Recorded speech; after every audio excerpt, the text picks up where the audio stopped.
Bueno, buenas tardes a todas y a todos. Muchas gracias por venir, en primer lugar, en este comienzo de curso, y comienzan las clases también en la Universidad de Valladolid. Estamos todavía en resaca de las fiestas patronales y bueno, pues comenzamos el curso en la víspera de la diada. Desde el Círculo de Podemos en la Universidad de Valladolid teníamos muchas ganas de hablar de este tema, de un tema que nos preocupa a todas y a todos, como es Cataluña, y contamos para ello con dos ponentes de excepción. Dos ponentes que conocen muy bien la realidad catalana desde distintos puntos de vista, y por eso queríamos que vinieran aquí. No quiero, antes de presentarlos, quiero agradecer a la Facultad de Derecho que nos cede este espacio para poder realizar la charla, también a Podemos Castilla y León por todas las facilidades que nos ha dado al Círculo para poder organizarla, y por supuesto a los dos ponentes que hacen un viaje express para estar aquí. Además, mañana es el cumpleaños del profesor Pérez Royo, así que felicidades adelantadas, y además también es la diada y Mercè vuelve a Barcelona para eso. Cosas del directo. A ver si lo logramos. Solo un par de pinceladas antes de presentarlos. Nos parecía también interesante que en el título de la charla apareciera la palabra constitucionalista, porque muchas veces se ha usado de una manera un tanto partidista el término constitucionalista, como si la Constitución solamente fuera de unos determinados partidos políticos. Y sin embargo la Constitución se puede interpretar desde distintos puntos de vista, y por eso nos parecía especialmente importante que apareciera este título en la charla.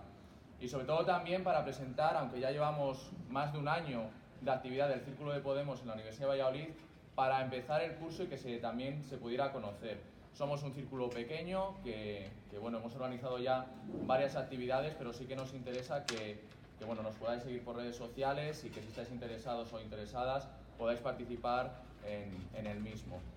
Y sin más, yo creo que lo importante es que puedan hablar ellos. Voy a hacer una pequeña presentación de cada uno. Mercè Barceló es catedrática de Derecho Constitucional de la Universidad Autónoma de Barcelona. Realizó su tesis doctoral sobre los criterios jurisprudenciales del Tribunal Constitucional alemán, precisamente en los conflictos, en la resolución de conflictos entre el Bund y los Länder. Su línea de investigación recae también en el Estado autonómico español y en el Estado federal alemán, además también de sobre todo el derecho procesal constitucional. Ha sido letrada del Tribunal Constitucional entre 1994 y 1998, asesora en el proceso de reforma del Estatuto de Cataluña y es directora de la revista de Derecho de la revista catalana de Derecho Público. Y actualmente también es coordinadora del, no sé si lo diré bien en catalán, del Col·lectiu Praga en defensa del derecho a decidir de la ciudadanía catalana. Y Javier Pérez Royo es catedrático de Derecho Constitucional en la Universidad de Sevilla, fue su rector durante los años de 1988 a 1992 y presidente de la CRUE. Fue miembro de la comisión redactora del Estatuto de Autonomía de Andalucía y también participó en la redacción del Estatuto de Autonomía de Cataluña de 2006. Es colaborador, como sabréis, en varios medios de comunicación. Actualmente escribe principalmente en el diario.es. Bueno, tiene un currículum vitae extensísimo. Sí que quisiera destacar una de sus últimas publicaciones, que es el librito, vamos, a mí me ha encantado, que os recomiendo a todos y a todas, La Reforma Constitucional Inviable.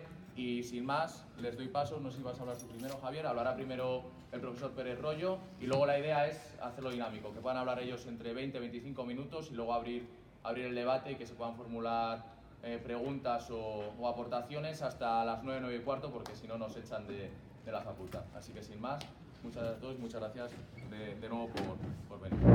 Bueno, pues muchas gracias por la invitación, y me pongo de pie porque creo que se me va a oír mejor que haciéndolo desde sentado, ¿no? O a lo mejor me siento aquí, que es más... Pero en fin, que es más...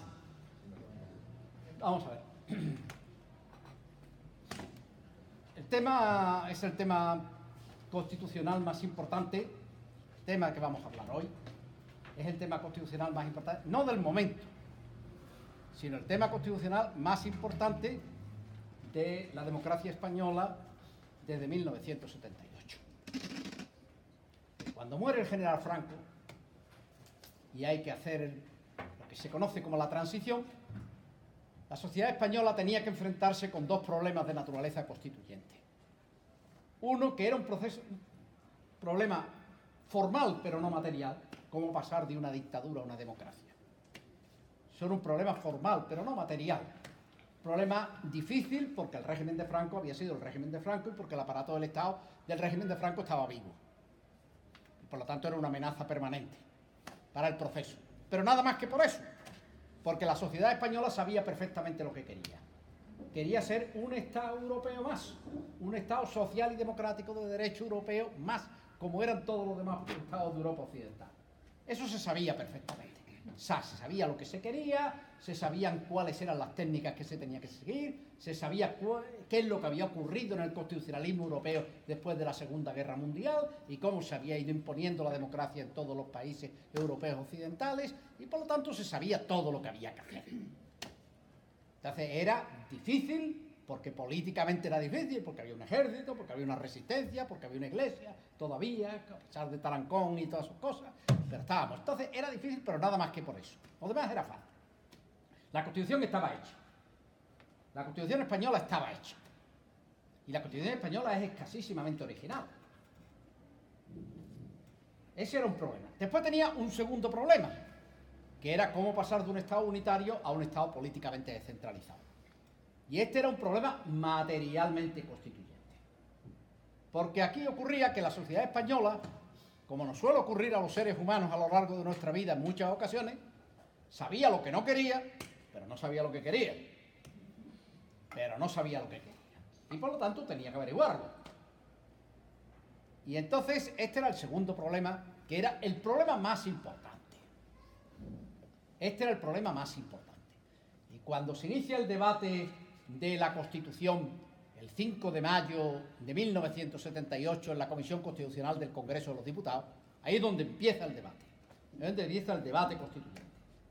Hay previamente el trabajo de los 7 magníficos que redactaron el proyecto de Constitución, ahí se presentaron las enmiendas, los votos particulares, se hace la reelaboración, se publica el 17 de abril, el primer proyecto se hace 5 de enero del 78, el segundo ya la reelaboración el 17 de abril, y con ese texto del 17 de abril se empieza el debate constituyente propiamente dicho, que se hace en la Comisión Constitucional del Congreso de los Diputados, que es donde se hizo realmente el debate constituyente. Mucho más importante fue el debate en la Comisión Constitucional que en el Pleno. Y el 5 de mayo empieza el debate y hay una valoración del proyecto en su totalidad, del proyecto que se ofrecía con ese 17 de abril, el texto del 17 de abril del 78.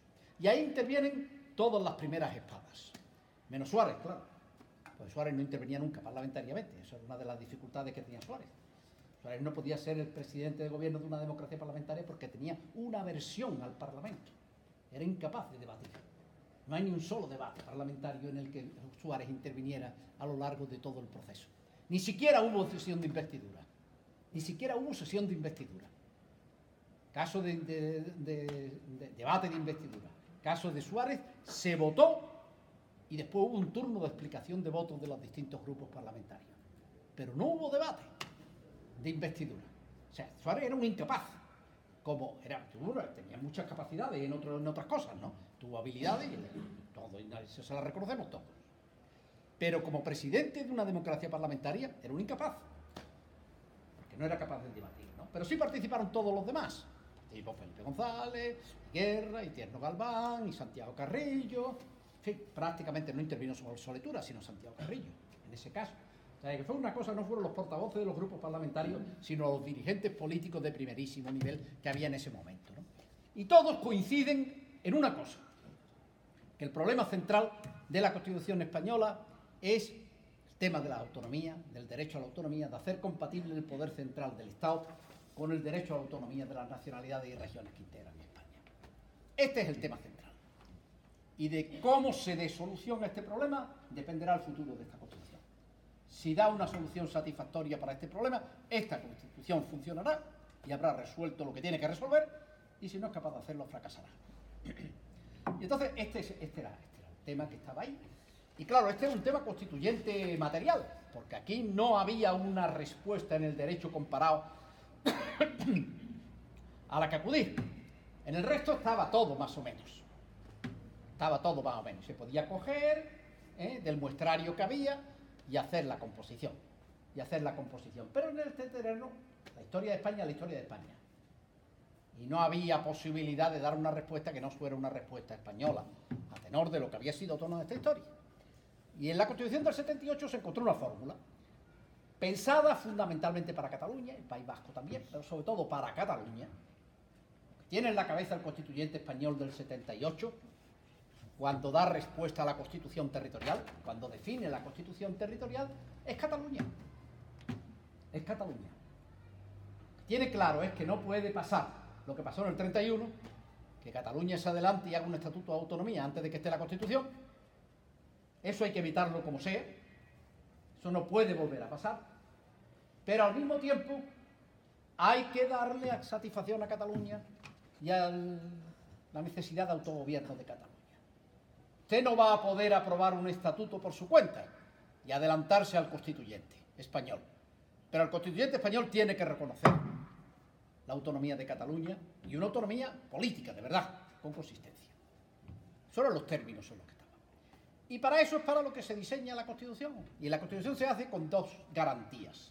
La Constitución territorial no es el título octavo, con todas las ambigüedades que hay en los artículos del título octavo, ni en el artículo 2, con esa redacción extraordinariamente enrevesada que tiene el artículo 2 de la Constitución y el título octavo, y después los distintos estatutos de autonomía con el articulado de cada uno de ellos. La Constitución territorial no es eso. La Constitución territorial es una doble garantía que se establece en el 78 y que tiene una garantía que juega a favor del Estado y otra garantía que juega a favor de las nacionalidades históricas. Caso clarísimo que está fijada para Cataluña, País Vasco, en menor medida para Galicia, y para las demás no se dice nada.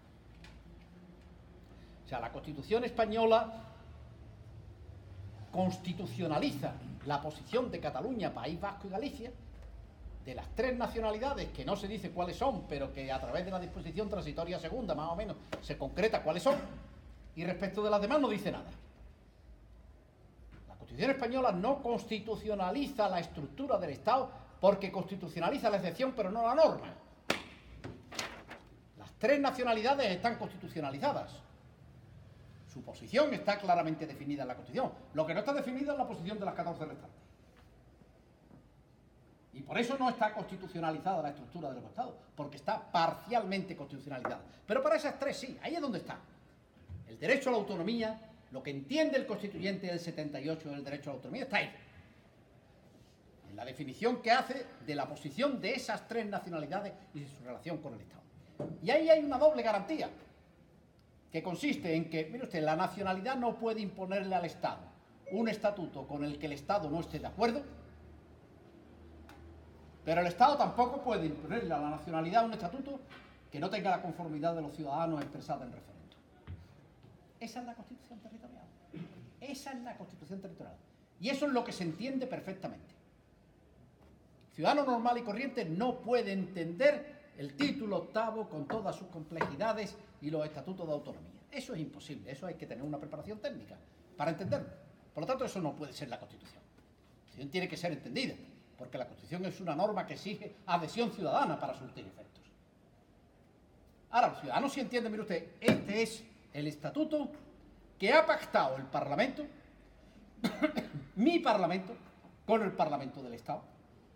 Ese es el primer paso. El Parlamento de la Comunidad Autónoma ejerce el derecho a autonomía. El primer paso que hace es redactando un proyecto de estatuto de autonomía. Un proyecto de estatuto de autonomía, no un estatuto de autonomía.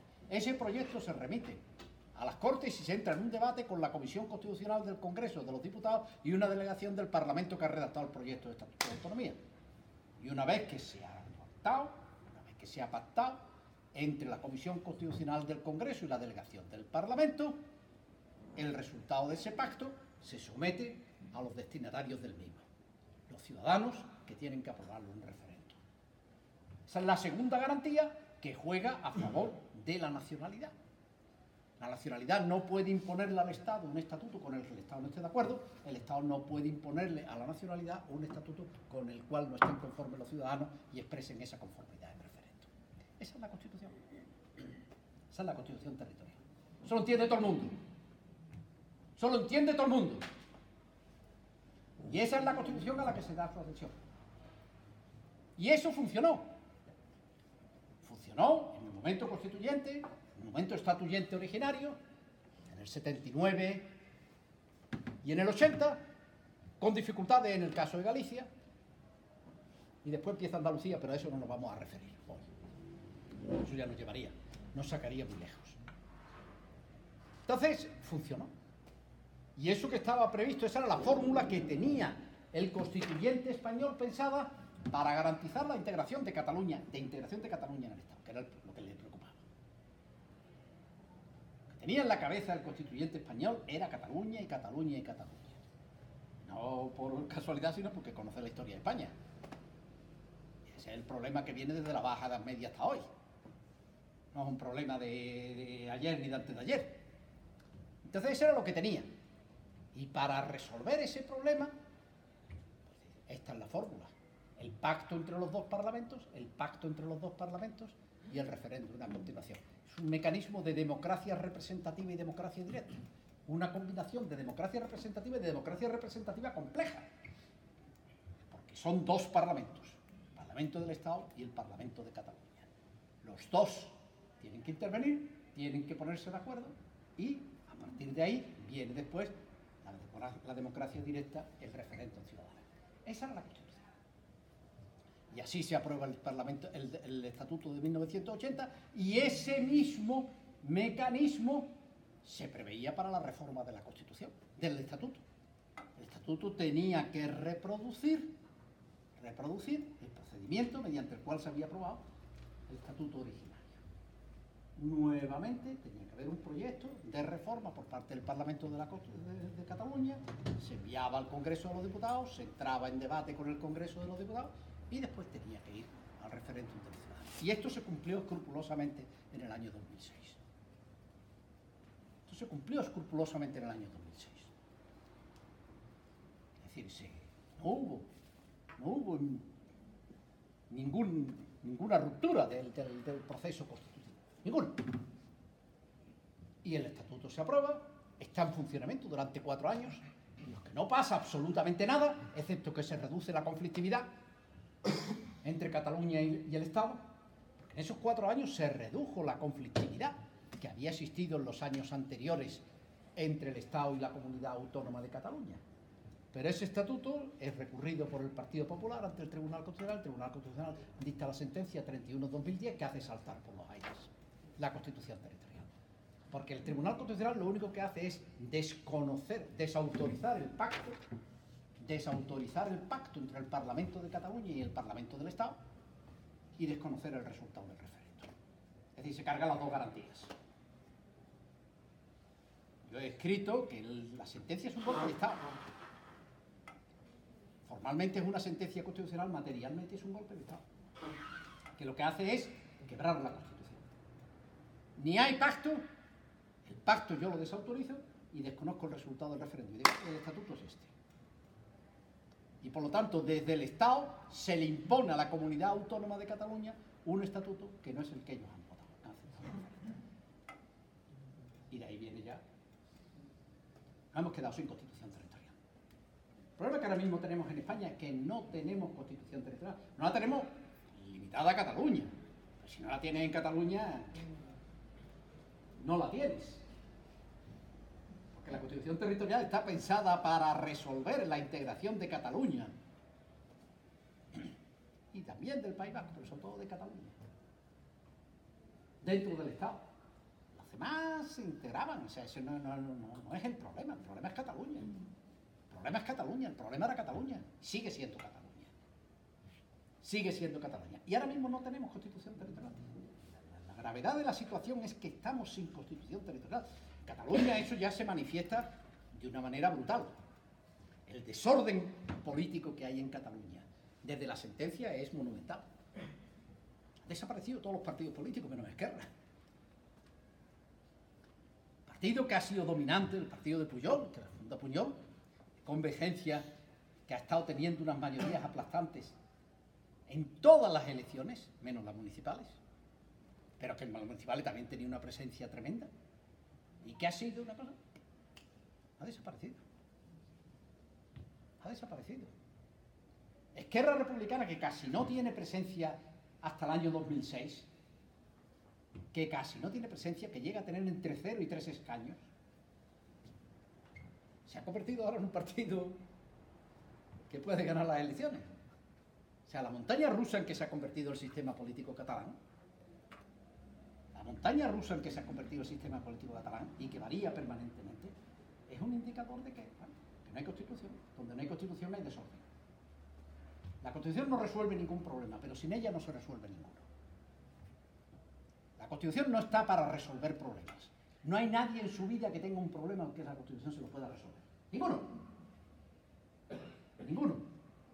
Ahora, sin la constitución no se resuelve ninguno. La constitución es la premisa para que se pueda dar una respuesta política jurídicamente ordenada a cualquier problema que se plantee en la convivencia.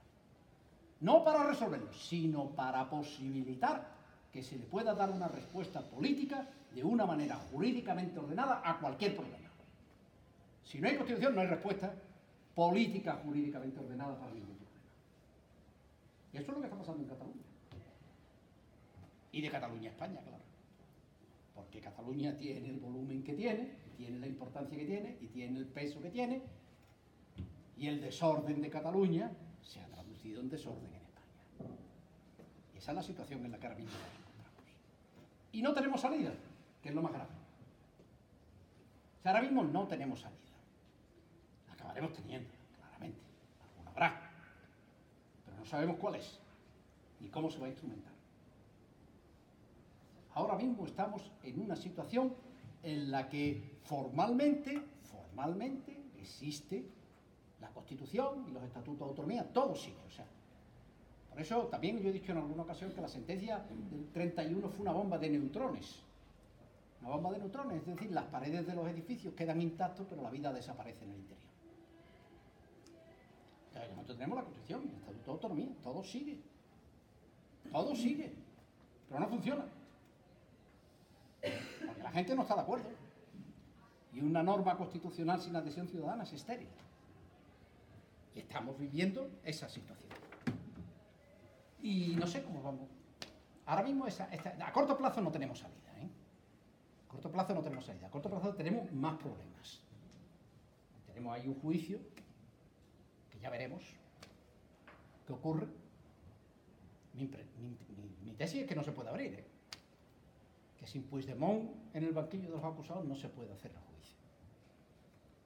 Pero aquí se han empeñado en hacerlo, y en hacerlo por delito de rebelión, y hay una conjura en cierre de filas. Entonces no sé. De momento lo que hay no es, aunque evidentemente no es lo mismo tener a Rajoy en la Moncloa que tener a Pedro Sánchez, y que ese cambio pues se ha notado y ha habido una cierto alivio en esa situación, pero Pedro Sánchez es Pedro Sánchez. Y los escaños que tiene son los que tienen, y la situación es la que es, y los jueces españoles, el Tribunal Supremo y la Fiscalía están como están, y por lo tanto todo esto ya veremos a ver por dónde va desembocando. Pero esa es la situación en la que estamos sin constitución territorial. El problema es que el diseño que se hizo en el 78 fue un diseño pensando para Cataluña, y ese diseño ha saltado por los aires. Y es difícil volverlo a poner otra vez. Ese mecanismo, esa fórmula que se inventó en el 78 y que es la que pretende ahora Pedro Sánchez, en cierta medida. La idea de Pedro Sánchez es que, bueno, es que hay que hacer una reforma del estatuto y volver a hacer un referéndum de ratificación de un nuevo estatuto. Y lo que ocurre es que ya hay una parte de la ciudadanía de Cataluña que dice que eso ya pertenece al pasado. A mí no me cuente usted milongas de estatuto. De nuevo, haga usted otro proyecto de reforma y mándemelo al Congreso de los Diputados y lo pactamos y después metemos el referéndum. Esto ya lo hemos hecho. Una de las cosas que tuvo la sentencia esa es que trasladó el referéndum del punto de llegada al punto de partida. El referéndum era el punto de llegada. Ustedes se hacen un proyecto, lo envían, lo pactamos y lo sometemos a referéndum. El referéndum es el punto de llegada tras un proceso de negociación. Lo que ha pasado desde la sentencia es decir, mire usted, para la cuenta que le echen ustedes al referéndum, nosotros queremos el referéndum en el punto de partida. Consúltennos. que los ciudadanos de Cataluña se pronuncien sobre su integración con el Estado. Y eso es lo que han conseguido. Y ahí estamos. Que por un lado hay la reivindicación del referéndum, los dos referéndums, el del 9 de noviembre y el del 1 de octubre, la reacción, todo eso. En esa estamos. Y para esto no tenemos una vía jurídicamente ordenada. Esta es la realidad. Esta es la realidad. Y no sé, por lo tanto ya veremos. Ya veremos a ver cómo se van sucediendo los acontecimientos, pero la perspectiva inmediata es mala. La perspectiva inmediata es que haya más problemas en lo que nos viene en estos próximos meses que en ir reduciendo los problemas que ahora mismo tenemos. Se van haciendo cosas, las comisiones bilaterales se van reuniendo, la Junta de Seguridad el otro día estuvo, se acordó que los Mossos de Escuadra se integren en el organismo que tiene toda la información en materia antiterrorista. Sí, que hay cosas que se van haciendo también, ¿no? Pero es que hay problemas tan estructurales por detrás para los que no tenemos respuesta, que no sé al final, y al mismo tiempo dos partidos de la derecha española que están compitiendo el uno con el otro para ver quién es más españolista y para ver quién es el que argumenta que hace falta el 155 y cada vez un 155 con más fuerza y con más. Entonces, bueno, pues en estas aguas vamos a tener que vadear y ya está. Y ya está. Ya le dejo a una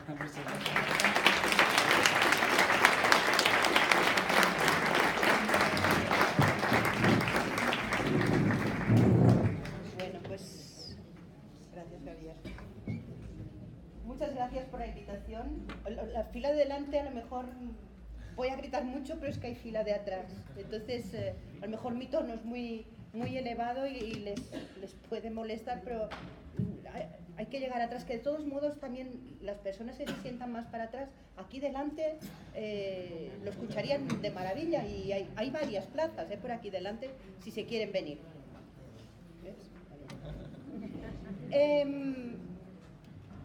Gracias por la invitación, gracias por la presentación y retomo algo que has dicho que a mí me ha parecido realmente importante y es que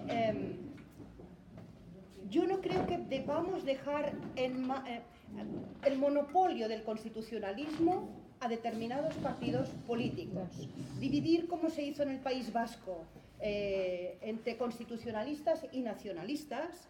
Yo creo que fue una trampa en la que cayeron muchos y que en el País Vasco dio nefastos resultados. Y ahora se intenta repetir. Determinados partidos políticos dicen ser los constitucionalistas. Bien, yo no estoy en esos partidos políticos, soy votante de otros partidos políticos, de otro partido político, y me siento tan constitucionalista, o reivindico tanto el constitucionalismo, aunque sea ya por profesión, porque yo soy constitucionalista de profesión. Y entonces, cuando me muevo y cuando hago derecho constitucional, tengo que hacer derecho constitucional. No me puedo ir al margen de la Constitución para hacer derecho constitucional. Lo que quiero decir es que en esta breve intervención, yo lo que procuraré hacerles una propuesta. Javier decía, nos faltan propuestas. Esta es una propuesta que ya verán que no es nada original, porque al fin y al cabo lo que les voy a proponer es la necesidad de celebrar un referéndum en Cataluña, pero desde el marco constitucional. Y eso, hacerlo desde el marco constitucional, tiene sus requisitos. No es un referéndum de autodeterminación, sino que tiene que ser un referéndum pactado y un referéndum que de ningún modo puede ser unilateral. Pero ¿cómo se construye? ¿Por qué la necesidad de ese referéndum? El referéndum sería uno de los instrumentos, seguramente habrá más, pero yo dentro del marco constitucional es la propuesta con la que yo estoy trabajando. Yo y bastante gente más. Para reconocer algo dentro de una constitución que no existe, en primer lugar tiene que haber un problema planteado. No se puede crear derecho al margen de la realidad. ¿Cuál es esa realidad? Ustedes la conocen, pero yo creo que la conocen desde lejos. La realidad en Cataluña ha sido un proceso, se ha hecho hincapié, Javier ha hecho hincapié en el tema de la sentencia del Estatuto, y yo creo que es un momento clave. Es un momento clave que el independentismo pasa de reivindicar mayor autogobierno y bajo el lema derecho a decidir de la ciudadanía, a reivindicar después de la sentencia un Estado propio.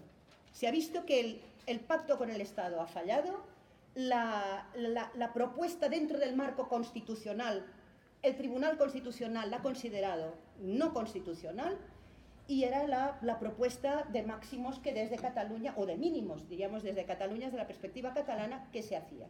Al fallar esto, la reivindicación deja de ser una reivindicación de más autogobierno a reivindicar desde el derecho a decidir un Estado propio.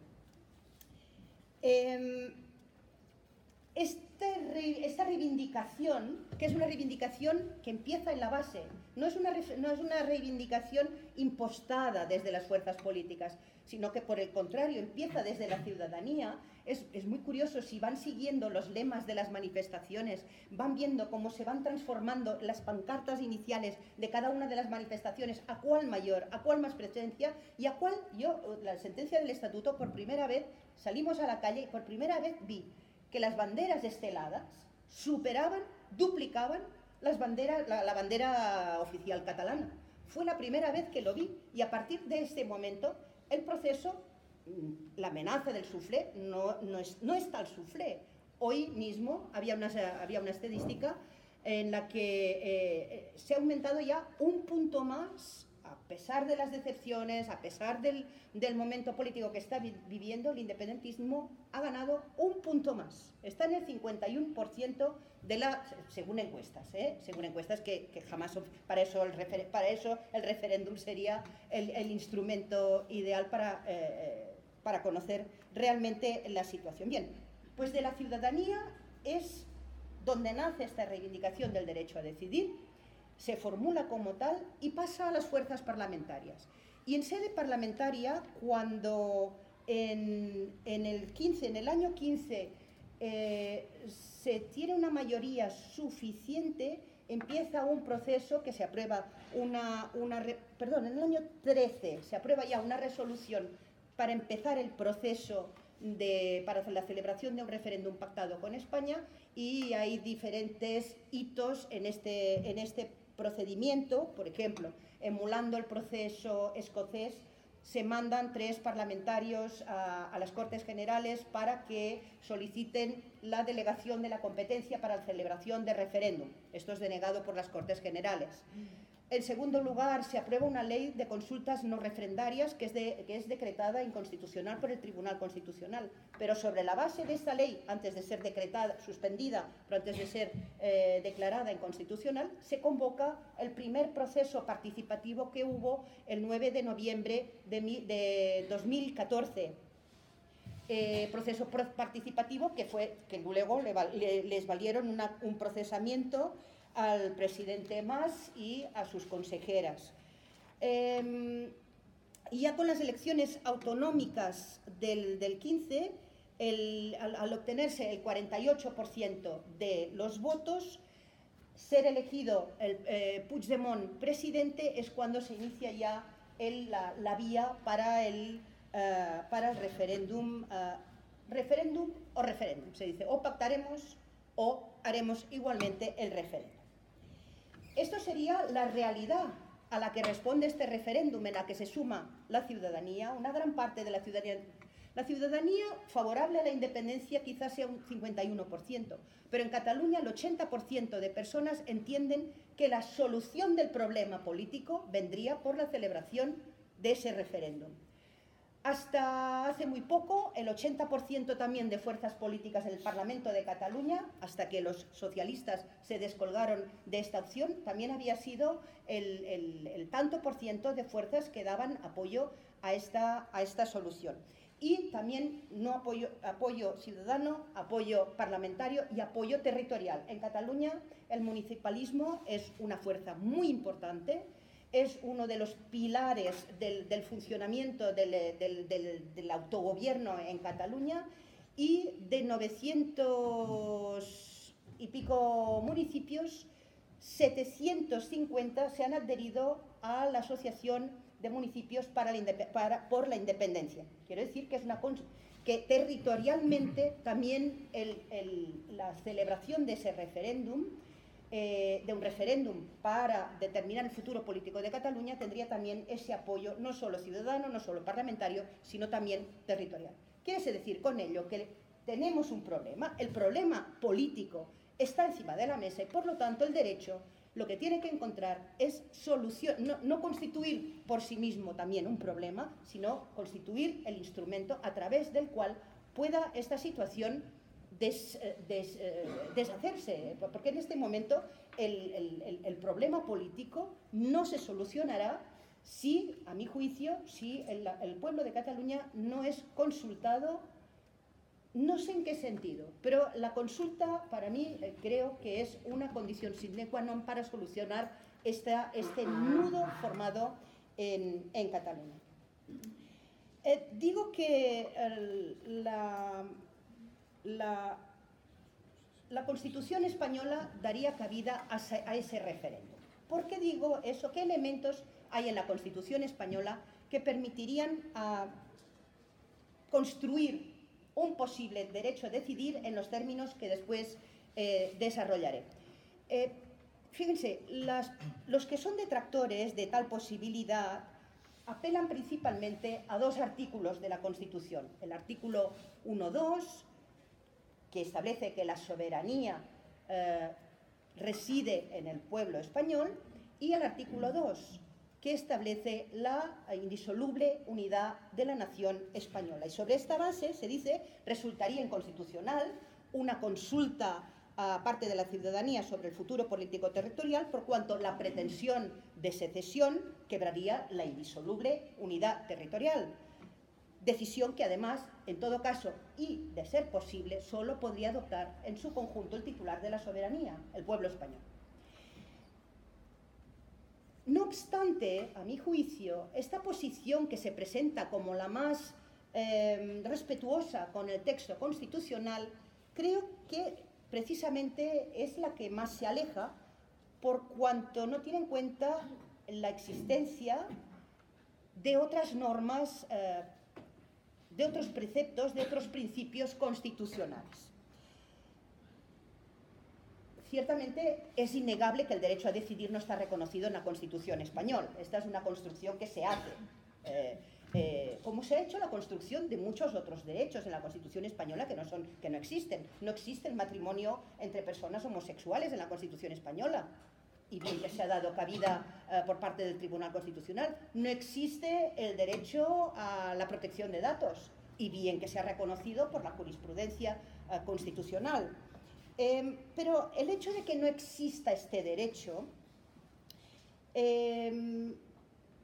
no es porque la Constitución española sea estructuralmente distinta a otras constituciones, sino precisamente porque es Constitución. Y su función, justamente, es la de dotar de unidad de decisión y de acción al Estado.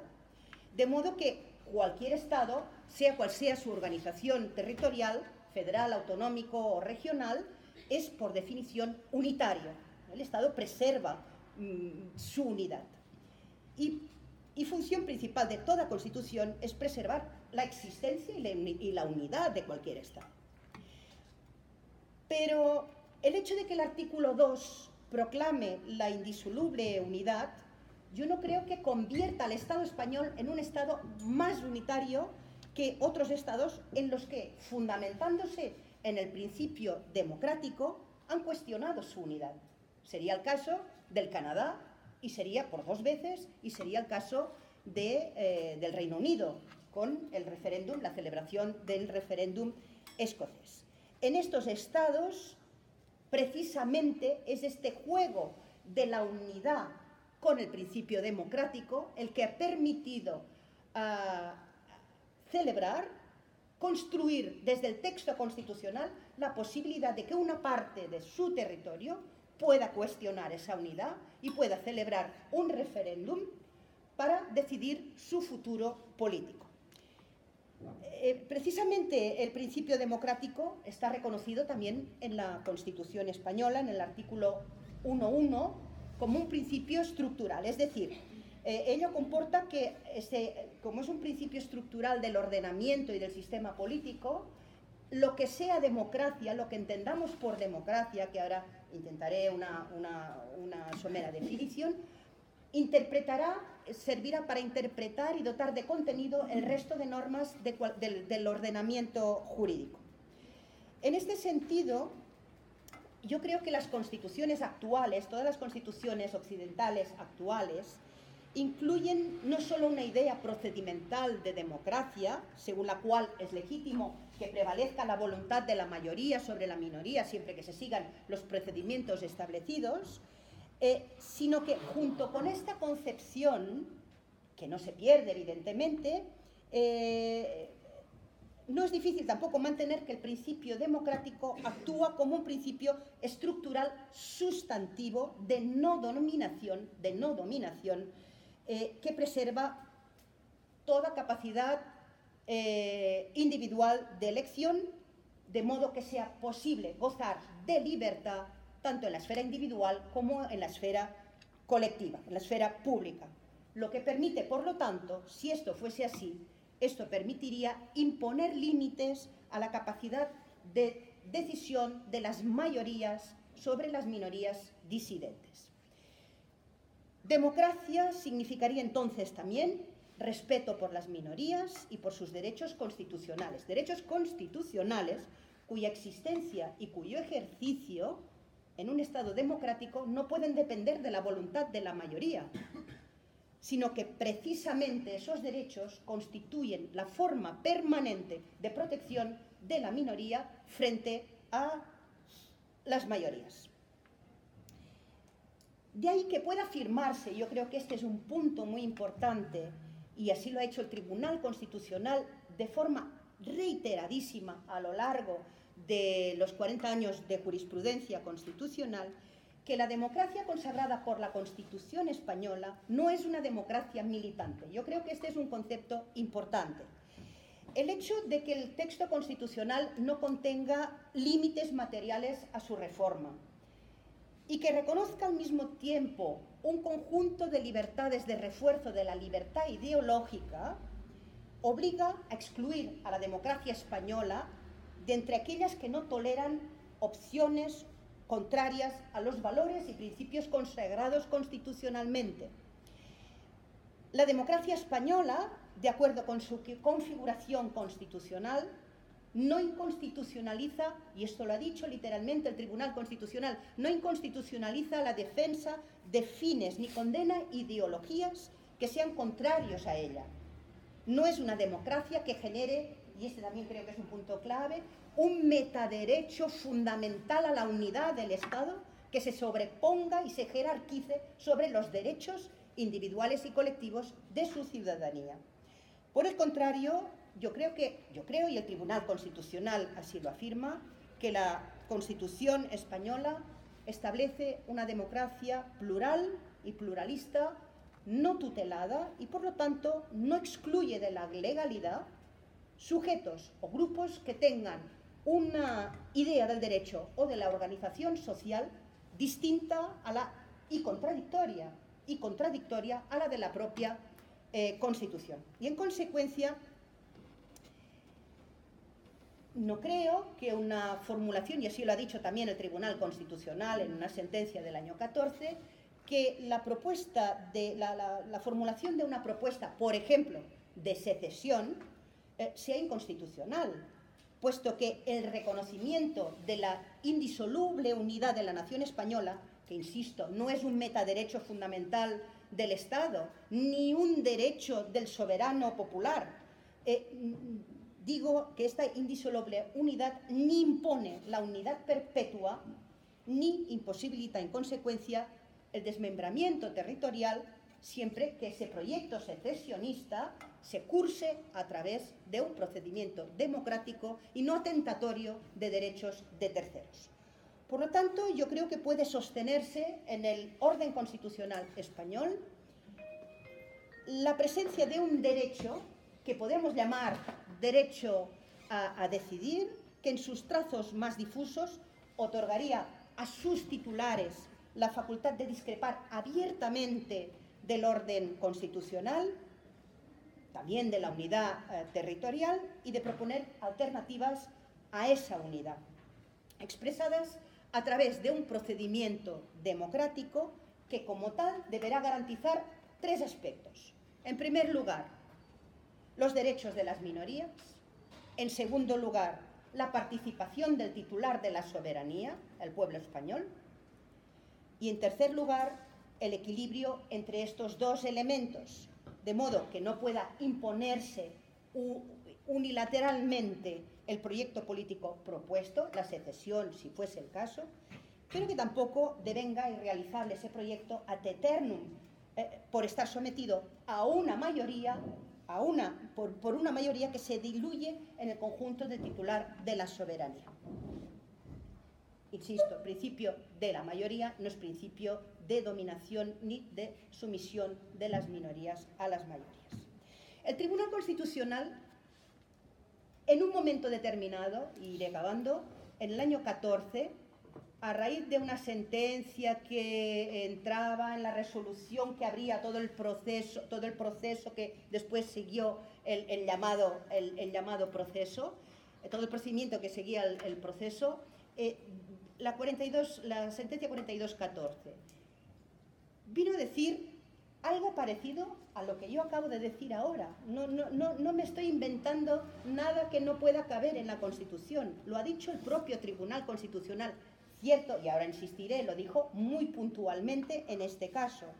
El Tribunal Constitucional dijo que era constitucional el derecho a decidir, la reclamación de un derecho a decidir de la ciudadanía de Cataluña, y planteaba que este derecho a decidir debía ejercerse en dos momentos: en el de la formulación de la propuesta y en el de la consecución efectiva de esta propuesta, que según el Tribunal Constitucional, y aquí podrán presentarse distintas interpretaciones, pero el Tribunal Constitucional en esta sentencia exigía una reforma constitucional. Por tanto, dos momentos: momento de referéndum, momento de segundo referéndum para una reforma constitucional. Esta ha sido una sentencia muy puntual, porque inmediatamente después, en el año 15, hay otras dos sentencias del Tribunal Constitucional que niegan cualquier posibilidad que había abierto en esa sentencia el año 14. Incluso dice, aunque el Estado tenga competencias, de acuerdo con el artículo 92 de la Constitución, para convocar un referéndum consultivo a la población catalana, este referéndum no puede ser realizado. Este referéndum no se puede celebrar porque sería inconstitucional, porque atentaría contra la unidad de España y vuelve al discurso anterior, y contra el principio de soberanía concentrada. Este referéndum, el único que puede existir, si ha de haber un referéndum, es el de reforma constitucional en el que participen todos los españoles. Fíjense, por lo tanto, que en el año 14 entiende que hay una posibilidad dentro de la Constitución, abre la interpretación de la Constitución a esa posibilidad, y en el año 15 la vuelve por mayorías distintas que se forman en el Tribunal Constitucional, se vuelve a cerrar, y además de forma absolutamente radical, negando la posibilidad que ni siquiera se pueda celebrar un referéndum de carácter consultivo. Bien, ¿qué pasó en Cataluña? Y con eso acabo. ¿Qué fue el referéndum del día 1 de octubre del año pasado? Ante la negativa reiterada del gobierno del Estado central de celebrar un referéndum en Cataluña, se entendió que Cataluña se posicionaba en el ámbito de la protección del derecho a la autodeterminación, del derecho a la autodeterminación de los pueblos, de derecho reconocido internacionalmente. Y sobre esta base se hicieron las dos famosas leyes que hace poco cumplieron aniversario, de transición, la de referéndum y la de transición nacional. Y el referéndum, suspendida la ley de referéndum, se celebró, como saben ustedes, con la con la ley suspendida. La pregunta es, bueno, la participación fue relativamente alta, se perdieron 770.000 papeletas de votación, el resultado fue de un 90% a favor del sí, cosa que no representa evidentemente la situación en Cataluña, porque cuando se hacen encuestas y se respira este ambiente, se está mitad y mitad, la población 51, 49, 40, es igual, se está en mitad y mitad. Ese 90% fue de los que pudieron ir a votar y, vamos, hubo el no obtuvo, no me acuerdo, un 5, un 6%. La cuestión, a partir de aquí, es, y esta es una pregunta, y yo acabaré con esta pregunta, siendo como es que, a mi juicio, y habiendo el Tribunal Constitucional interpretado que en la Constitución española cabría la posibilidad de reconocer un derecho a decidir, entendido como un derecho a proponer una propuesta política y a una reforma posterior constitucional, siendo como es que esto es así, si la negativa del Estado, la negativa cerrada del Estado, alegando preceptos constitucionales que, de acuerdo con ellos y de una determinada interpretación de los mismos, impedirían la celebración del referéndum, ¿cómo salir de este callejón sin salida? Fue una opción válida, la opción de entender que, dado que el Estado se cerraba a su propia Constitución, celebrar un referéndum de forma unilateral era la solución que se imponía bajo los auspicios del derecho de autodeterminación de los pueblos reconocidos en los textos internacionales. ¿Era esta la salida?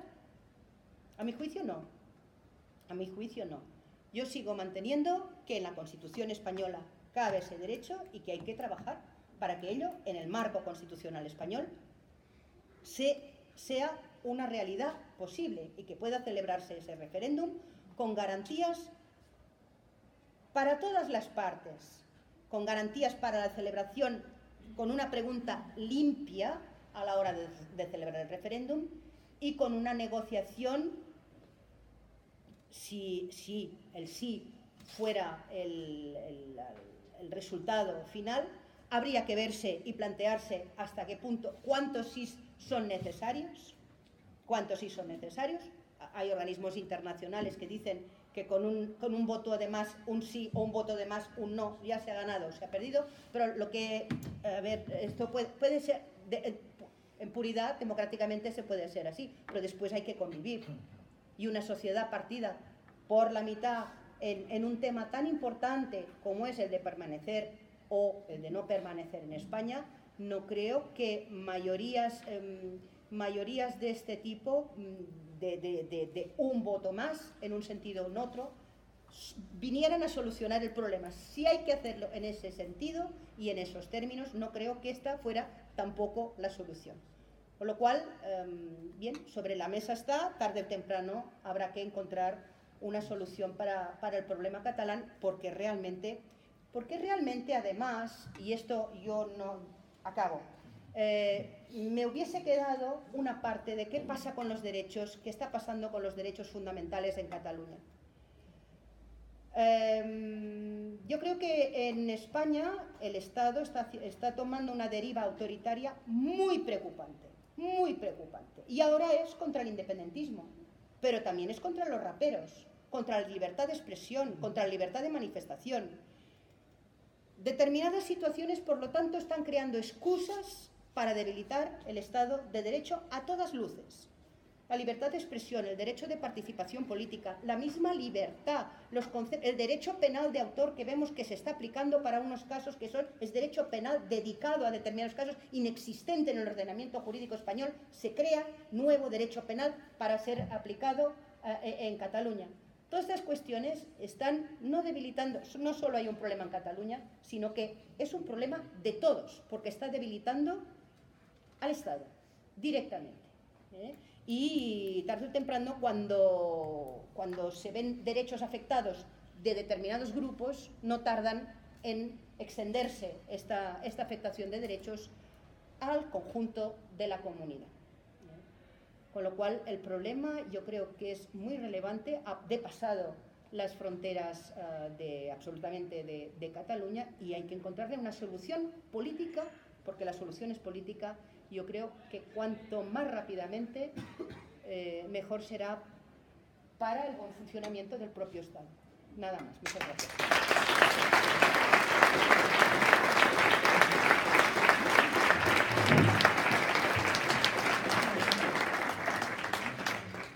Bueno, pues tenemos ahora unos 20-25 minutos para establecer un coloquio. Si os parece bien, podemos agrupar unas 4 o 5 intervenciones, o si hay varias preguntas, 3 o 4, para que luego puedan responder. Y nada, abrimos el... Yo también tengo un par de preguntas, me apunto para el final. Y bueno, ¿quién se anima? Vale, Óscar, por allí, ¿alguien más? Vale, pues empezamos con estas dos. Vale, intentaré ser breve. Siguiendo desde la humildad de un estudiante de Derecho, siguiendo su argumentación lógica, claro que llegamos a la conclusión de que la Constitución española sí fundamenta el derecho a decidir, esa solución que puede ser para los catalanes. Pero a mí me parece que el derecho a decidir, o como se llamó antes, el derecho a la autodeterminación de los pueblos, está más referido a las colonias que habían antes de los años, antes de los años 60. Entonces me parece que en la dicotomía que hubo en ese tiempo entre la Unión Soviética y el bloque occidental, en las democracias liberales ganó de que solo había algunos países que tenían ese derecho a la autodeterminación del pueblo. Entonces ahí va una pregunta. ¿Usted le parece desde ese otro razonamiento que Cataluña tiene un derecho a autodeterminación? Y luego otras dos preguntas, ya concreto. Dice que se puede llegar a un referéndum. La sentencia, como usted muy bien dijo, la sentencia del 2014 habló de que se podría llegar a un referéndum consultivo en base al artículo 149.132. Entonces, ¿el referéndum debe ser consultivo o debe ser vinculante? De acuerdo a la legalidad. Esto es el pacto. A la legalidad vigente. Y luego, y ya la tercera pregunta, y termino. ¿Cuál sería la solución jurídica ahora? Sería la vía que en su momento propuso Podemos de hacer un referéndum consultivo, o la vía que en su momento propuso el PSOE de hacer una reforma de la Constitución, o sería una unión de las ambas, o sería, como ahora está hablando Pedro Sánchez, de hacer una reforma del Estatuto de la Autonomía, que dijo el profesor Javier Pérez Royo que sería volver a lo mismo. La primera. Sí, porque sí, como he perdido el boli, no me... la primera. No. El derecho a decidir surge en un contexto de constitución democrático. El derecho surge o puede plantearse. El derecho a la autodeterminación de los pueblos precisamente lo protege el derecho, es un derecho reconocido internacionalmente para colonias y pueblos sometidos. Y como son colonias o pueblos sometidos, se reconoce la unilateralidad del ejercicio de ese derecho. Es posible un ejercicio unilateral. Dicho esto, entonces, ¿no es posible en un Estado democrático secesionarse? Te puedes secesionar si eres una colonia o si eres un Estado sometido, pero no en un Estado democrático. A mí esto, o que hay que utilizar métodos por la fuerza, o bien entendemos que el marco constitucional ofrece una oportunidad desde el principio democrático para decir, bien, vamos a plantearlo, pero entonces el planteamiento es distinto que el del derecho a la autodeterminación. Aquí no hay unilateralidad, aquí hay pacto. Aquí hay pacto directamente entre el territorio que quiere ser consultado y el soberano, el titular de la soberanía. Y hay que ver cómo se realiza este pacto y en qué consiste este pacto. Este pacto, seguramente, la pregunta y la vinculatoriedad que ha dicho usted es uno de los puntos a decidir de forma pactada, no de forma unilateral. Es que son muy distintos. Cataluña no está en un caso de derecho a la autodeterminación. Sin embargo, se plantea, lo que se planteó, insisto, es si cuando el Estado se niega a reconocer que su Constitución permite permite la celebración de este referéndum, ¿entonces qué? ¿Entonces qué? No hay salida, es un callejón sin salida. Vamos a ver. Aquí quiero yo... El derecho a decidir, es que yo creo que aquí hay un equívoco. El derecho a decidir es el derecho constitutivo de la democracia. La fórmula rusoniana del contrato social. Por lo tanto, en una sociedad democrática nadie está privado del derecho a decidir. Nadie. Es imposible. Si está privado es que no hay democracia. Si hay democracia, no puede no haber derecho a decidir. Entonces, ¿qué es lo que ocurre? Cuando se está hablando del derecho a decidir, se está hablando de otra cosa. Los catalanes no están privados del ejercicio del derecho a decidir. Ellos ejercen el derecho a decidir exactamente igual que lo ejercemos todos los demás ciudadanos del Estado. Lo ejercen en las elecciones municipales, eligiendo al alcalde y a los concejales, en las elecciones autonómicas, eligiendo a su parlamento, en las elecciones generales, eligiendo a sus representantes en el Congreso de los Diputados y en el Senado, y en las elecciones europeas, participando en el cuerpo electoral. Por lo tanto, el derecho a decidir se está ejerciendo siempre en democracia. Si hay democracia, hay derecho a decidir. Y si no hay derecho a decidir, es que no hay democracia. Entonces, cuando se habla del derecho a decidir, se está hablando de otra cosa. ¿Qué es lo que se está diciendo?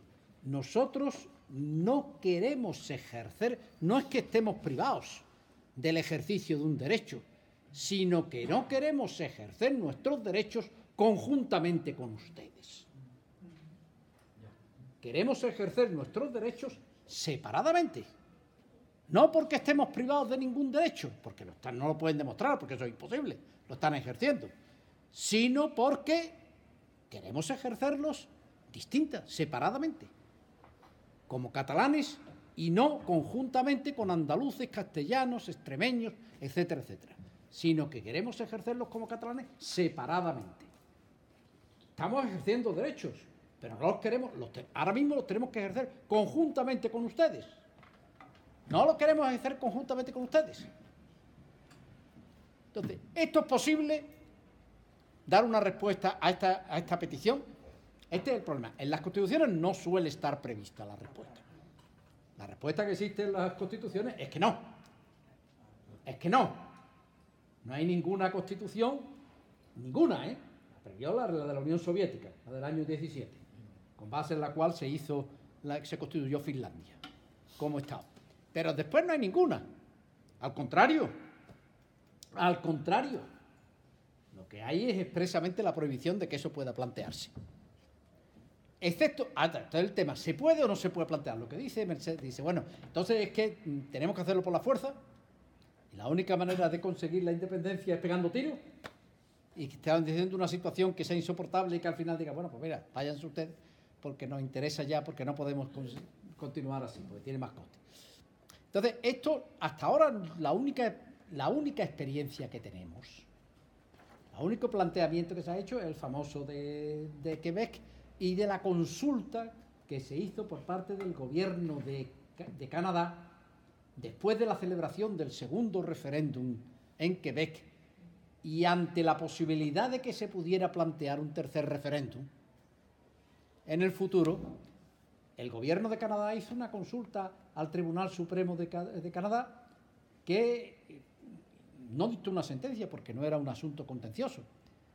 Era un caso extraño porque los tribunales de justicia actuó más como un consejo de Estado o como un consejo consultivo que realmente como un tribunal de justicia.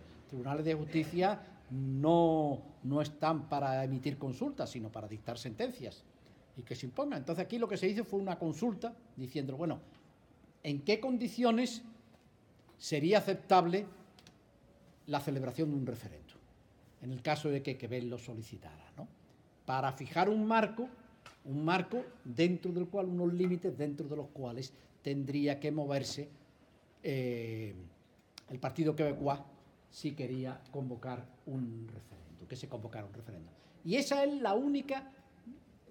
único pronunciamiento jurídico por un tribunal de justicia en un país inequívocamente democrático, federal, con una situación en la que no hay tiros, en la que no hay violencia, en la que hay, es decir, que estamos en las condiciones para que se pudiera dar una opinión sobre el tema. Y esa es la opinión que más o menos se considera en la comunidad jurídica internacional como la más expresiva sobre lo que es el derecho a decidir, sobre la posibilidad del ejercicio de un derecho. Y el tribunal canadiense dice dos cosas. Primero, aquí no hay derecho a autodeterminación, ni nada de nada. Quebec no es una colonia de Canadá. En Quebec nadie está privado del ejercicio de ningún derecho, sino que es una provincia más de Canadá, de un Estado democráticamente constituido, donde todos los ciudadanos ejercen todos sus derechos en condiciones de igualdad con los demás ciudadanos del Estado. Por lo tanto, nadie está privado de ningún derecho, nadie puede decir, mire usted, es que yo reclamo algo. Por tanto, ni hay derecho a autodeterminación, de nada de que se pueda hablar de eso. Ahora, eso quiere decir el tribunal, quiere decir que unos ciudadanos de una provincia de Canadá no pueden querer ser independientes. ¿Por qué? Porque sí. Porque sí. No hay que tener ninguna justificación. Ustedes no están privados de ningún derecho. Pero queremos ser independientes. Queremos ejercer nuestros derechos independientemente de los demás ciudadanos de Canadá. Porque sí.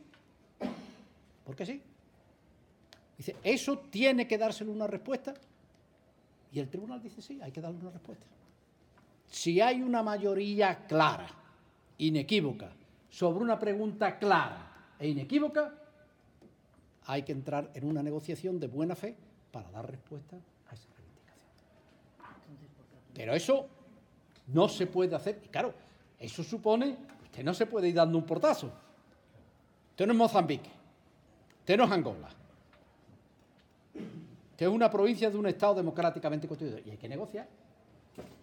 En el caso de que, primero, un referéndum que se plantee sobre una pregunta clara, inequívoca, y donde haya una respuesta clara, inequívoca, mayoritaria, que no se dice por parte del tribunal, pero que la Unión Europea ya le puso cifra, en Montenegro. En Montenegro. Cuando Montenegro quiere independizarse de Serbia, la Unión Europea le dice 55%. La mayoría para aceptarlo usted como un Estado miembro de la comunidad internacional es el 55% en el resultado. Con el 55%, y fue lo que ocurrió. Por eso Montenegro existe ahora ya como está. Entonces, de esa combinación de la decisión del Tribunal Supremo de Canadá y del acuerdo de la Unión Europea para aceptar la independencia, el resultado del referéndum de Montenegro, esa es más o menos el derecho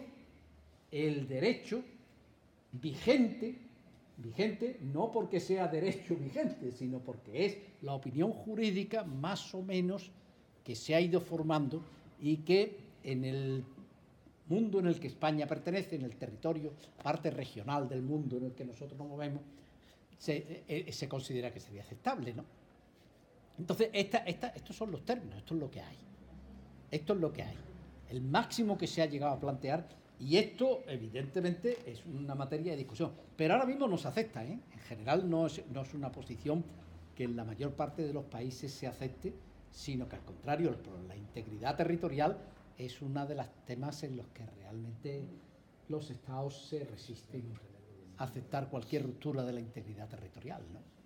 Cualquier ruptura de la integridad territorial. Y los casos en los que se han producido han sido fundamentalmente imperios que se disuelven, como el caso de la Unión de Repúblicas Socialistas Soviéticas, el antiguo imperio zarista, que se renueva con la Unión Soviética, con la Revolución, y que después se descompuso después de la caída del muro de Berlín, y entonces ahí se han salido una infinidad de estados. De ahí salió también en la Europa del Este Checoslovaquia, que eran dos estados que se constituyen después de la Primera Guerra Mundial y que ha sido un divorcio,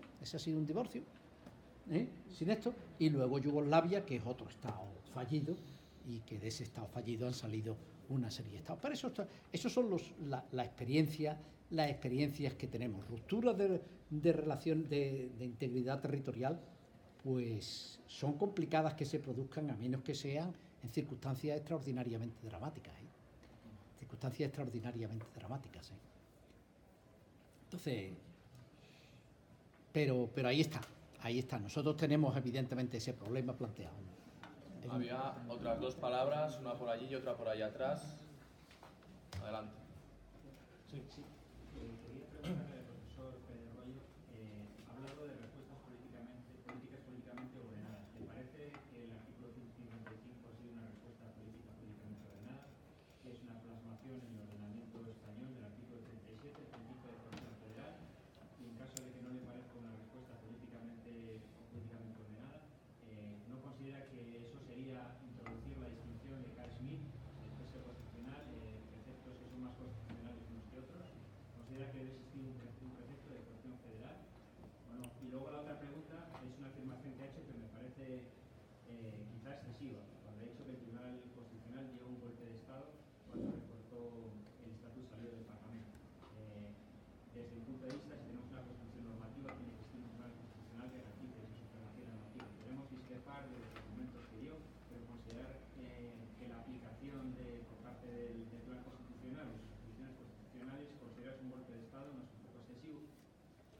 ¿Agrupamos la otra? Venga, venga. Bueno, no sé si es un poco naif, pero si el problema es la soberanía única del Estado español, ¿por qué no empezar con un referéndum a todo el pueblo español? No un referéndum sobre si Cataluña se quiere separar o no, pues eso sería, digamos, un segundo o tercer referéndum que hubiera que venir después, sino un referéndum sobre qué es esa España de la cual Cataluña se quiere separar. Porque claro, es que yo creo que el problema es que Cataluña se quiere separar de España porque es España. España no existe sin Cataluña. España es la unidad de cosas en las cuales Cataluña está dentro. Y solamente el pueblo español, todo en su conjunto, puede decidir si romper su identidad en 4 o 5 de las que sean identidades que decide o no decide. ¿De quién es el que decide? ¿O de quién te separas? Esa cuestión es previa a si me separo o no. Y yo creo que es que existe una gran indefinición en lo que es España. No existe, como en el caso de Inglaterra, Gales, Escocia, no existe esa identidad clara de reinos. Hay un batiburrillo enorme. Y yo creo que hay un cansancio muy grande sobre el estado de las autonomías, que a muchos no nos gusta, que tiene muchísimos años, y a nosotros tampoco nos han preguntado si tenemos que pertenecer a la autonomía de León, o sea, tenemos que vivir de democracia en toda la parte. Y si ese ejercicio de democracia en toda la parte de las autonomías no se resuelve primero, es muy difícil tener un marco para poder resolver lo otro. Vamos a ver, 155. 155 está en la Constitución. Está en la Constitución. Y está en la Constitución y formalmente el mecanismo de aplicación se ha respetado. Es decir, se ha acudido al Senado, unas propuestas por parte del Gobierno, el Senado las ha debatido, las ha aprobado por mayoría absoluta y después ha sido el Gobierno el que las ha aplicado, esas medidas. Otra cosa es que las medidas que se propusieron por el Gobierno y que fueron aprobadas por el Senado quepan dentro de lo que la Constitución dice en el artículo 155.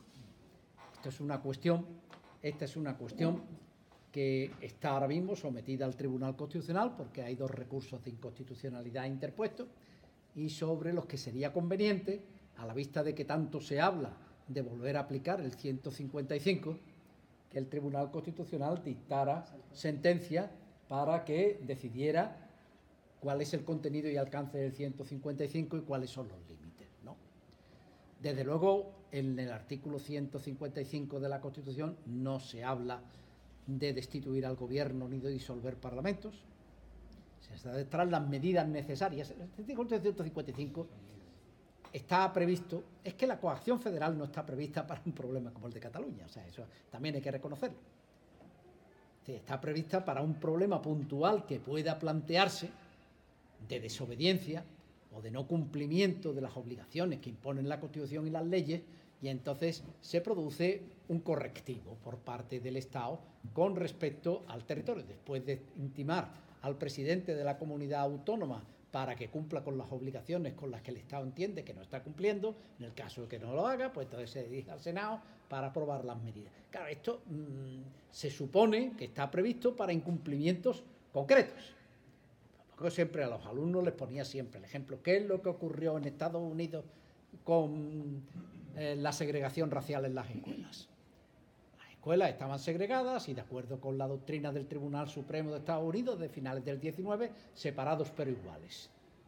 Es perfectamente posible la separación siempre que la calidad de los edificios, de los profesores, etcétera, sea igual, aunque fuera una mentira. Pero, en fin, separados pero iguales. Y eso en el año 54 el Tribunal Supremo decide que no, que la separación es siempre desigualdad y ordena que se ponga fin a la segregación en las escuelas. Y entonces hay una revuelta de los estados del sur, en Estados Unidos, que se niegan a cumplir la sentencia del Tribunal Supremo.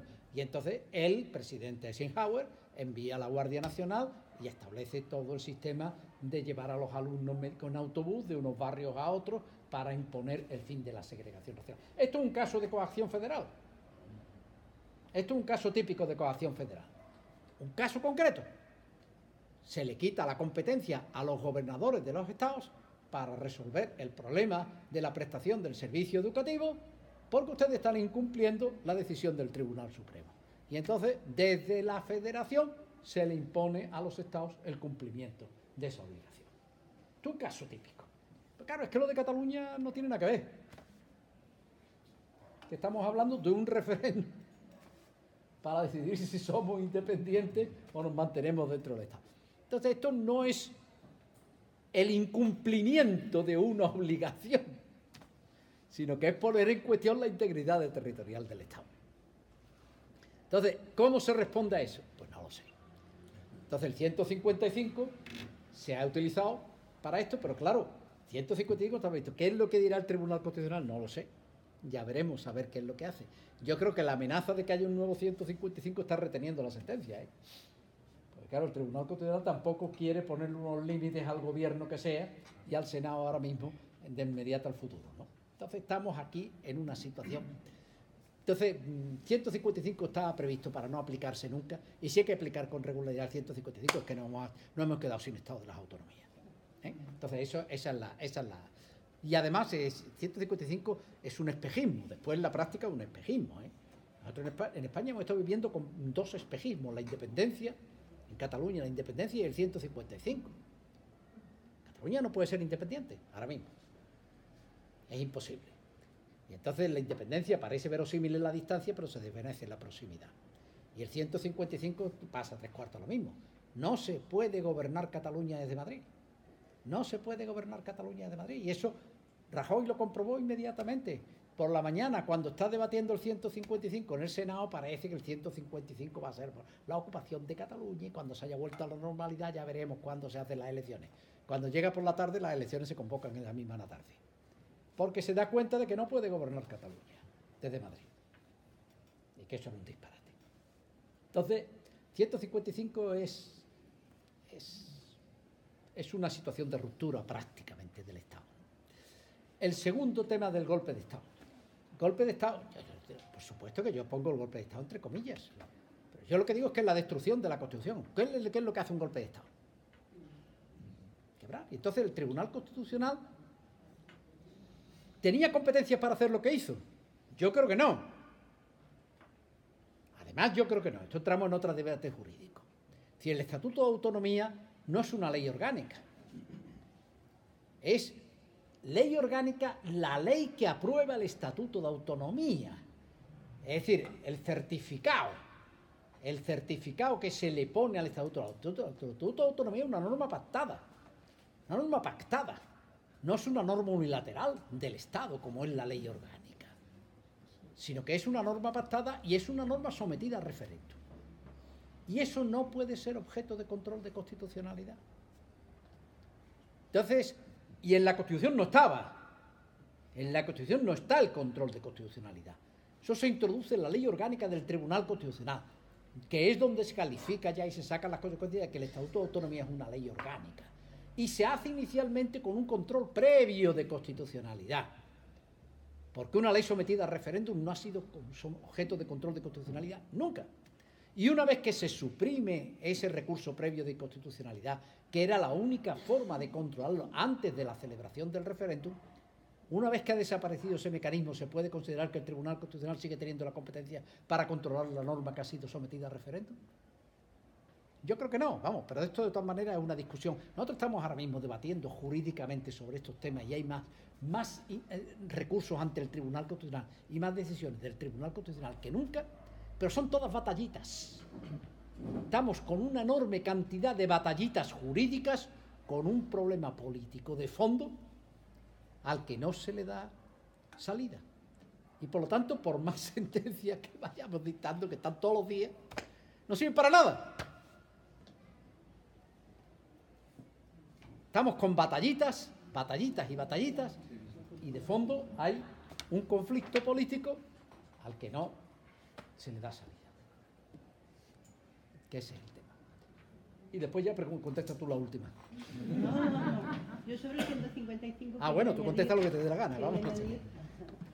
Quería añadir, lo ha comparado con el artículo 37, la Bundesbank. No tiene nada que ver el 155 con la Bundesbank. La Bundesbank se sitúa en un contexto de federalismo de ejecución y por lo tanto cuando habla de dar órdenes a las autoridades está hablando a las autoridades que ejecutan las leyes, no está hablando de un problema constitucional como se copió el 155, se puso como cláusula de seguridad, pero es eso, el 155 era para no ser aplicado nunca, o al menos no ser aplicado como se ha aplicado en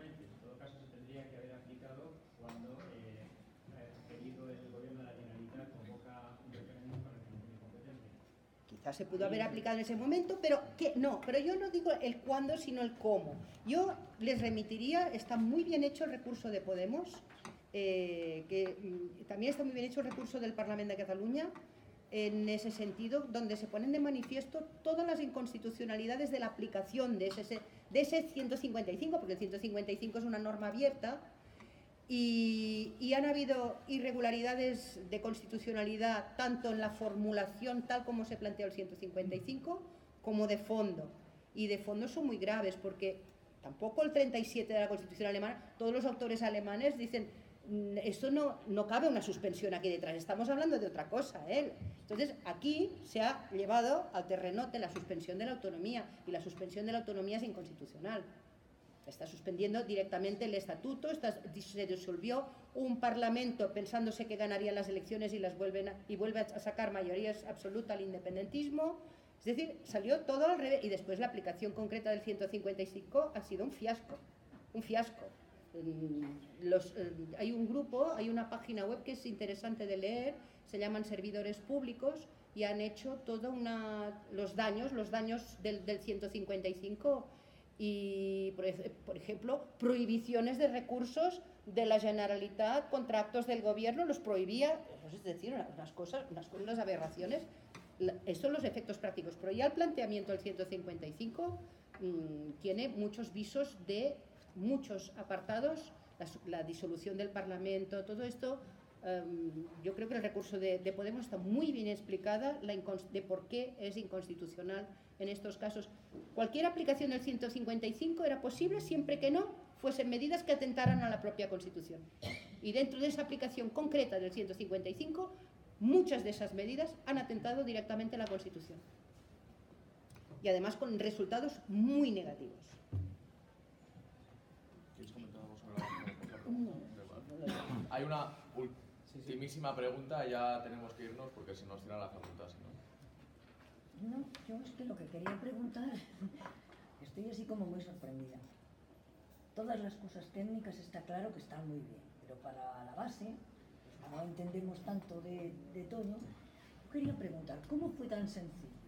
En el País Vasco, cuando hicieron su referéndum, salió que no, aquello se acabó y no pasó más. ¿Y cómo está siendo tan difícil? No hicieron ningún referéndum. En Cataluña no se hizo referéndum ninguno. En el País Vasco no se hizo referéndum. Lo planteó Ibarretxe, quería plantear y se lo tumbó. Pero ¿Por qué no ha pasado aquí igual? En Cataluña. No, vamos a ver. En el País Vasco lo que hubo con el plan Ibarretxe es una reforma del Estatuto de Autonomía del País Vasco, que es una reforma que nace prácticamente muerta, porque nace con los votos de Batasuna.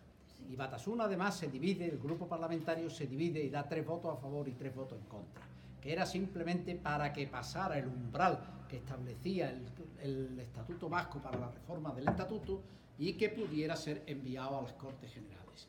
Se envía a las Cortes Generales, exactamente igual que después ocurriría con la reforma del Estatuto de Autonomía de Cataluña, y entonces en las Cortes Generales ese tema se debate en el Congreso de los Diputados y el Congreso de los Diputados lo rechaza de plano. Lo rechaza de plano. Entonces, con una mayoría súper aplastante, ¿no? Entonces, y ahí se acaba. Y ahí se acaba todo el recorrido del Estatuto de Autonomía, de la reforma del Estatuto de Autonomía, porque el Estatuto de Autonomía vasco era un Estatuto de Autonomía, la reforma, que era un estatuto no materialmente independentista, o materialmente independentista, aunque formalmente no lo fuera. Es decir, lo que supone el Plan Ibarretxe lo que hace es afirmar que existe un poder constituyente del pueblo vasco distinto del poder constituyente del pueblo español. Es decir, que el poder constituyente no reside en el pueblo español, como dice el 1.2 de la Constitución, sino que hay un poder constituyente del pueblo vasco distinto, originario y distinto del poder constituyente del pueblo español. Y lo que se propone en ese Estatuto de Autonomía no es ejercer ese poder constituyente para que el País Vasco se constituya en un Estado independiente, sino para definir con base en ese poder constituyente originario un estatuto de libre asociación con España.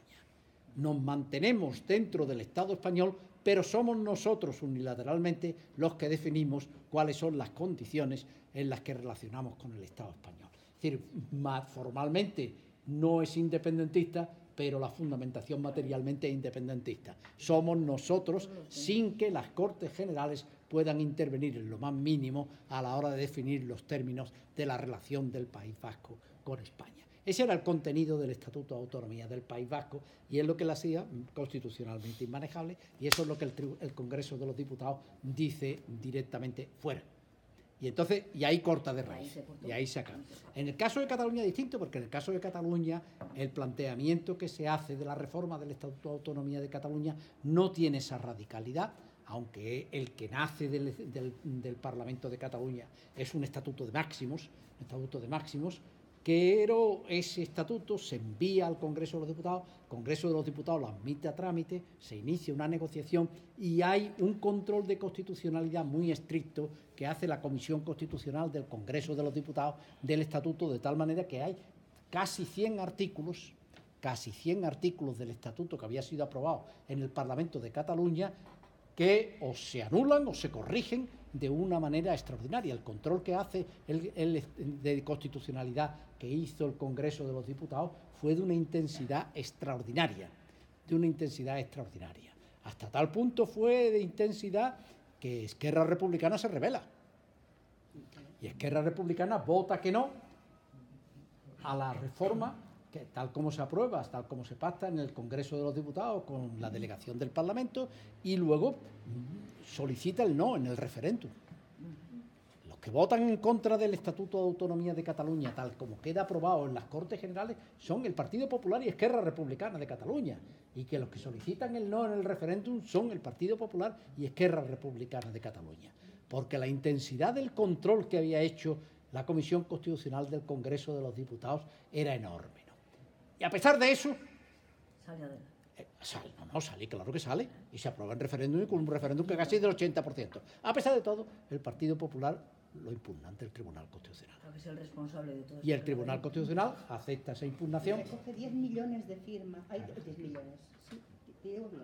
10 millones. Llegaron a ser 10 millones. 10 millones de firmas contra el Estado.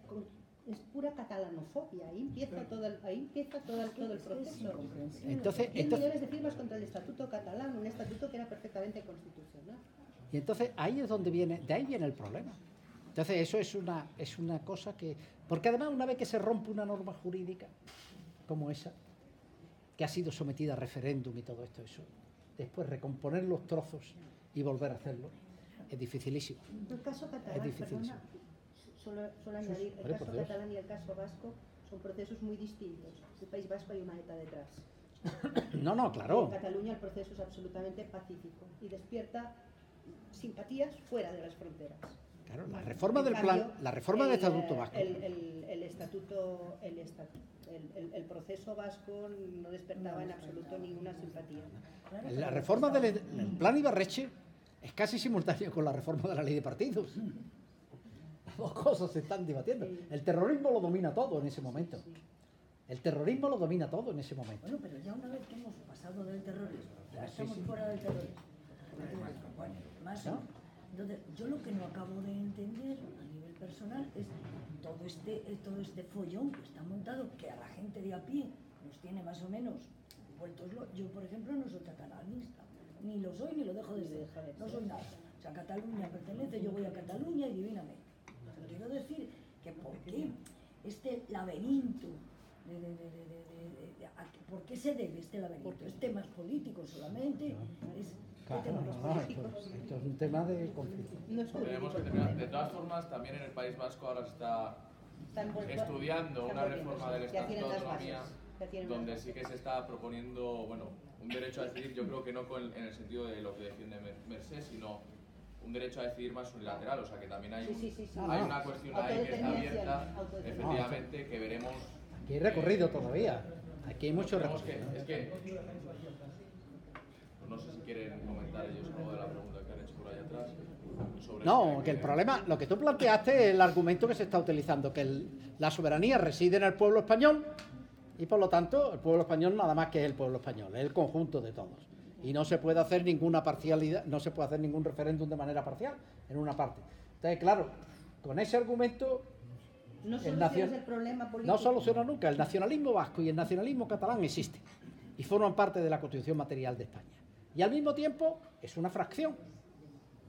Si tú dices lo que hay es poder constituyente del pueblo español y hay una soberanía así del pueblo español y aquí ya está, vosotros participáis en cuanto parte del pueblo español, pues simplemente no se le da ninguna respuesta. ¿Para qué hacer eso si no resuelves nada? No resuelve, con eso no se resuelve ningún problema. Aquí hay una realidad y esa realidad hay que hacerle frente. ¿Cómo se le hace frente? Pues eso es lo que fue en el 78, el pacto entre los dos parlamentos y el referéndum. El pacto entre los dos parlamentos y el referéndum. Esa fue la respuesta del 78. Y funcionó hasta el 2010. Bueno. Y ha dejado de funcionar desde entonces. Y desde entonces estamos en el lío en el que estamos. Bueno, yo quiero agradecer de nuevo, reiterar el agradecimiento a los dos ponentes que de verdad han hecho un esfuerzo muy grande en venir hasta aquí. No, ninguno. Un placer.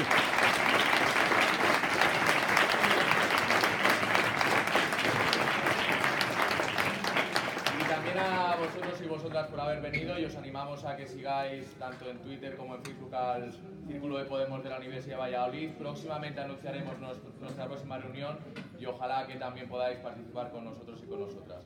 Y muchas gracias a todas y a todos.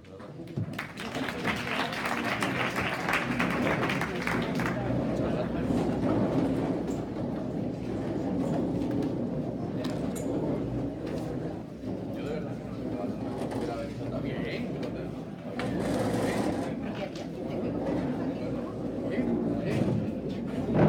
Muchas gracias por haber venido, de verdad.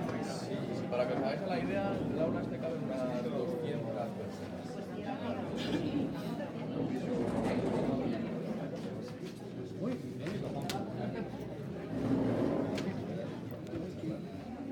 Pues nada, genial.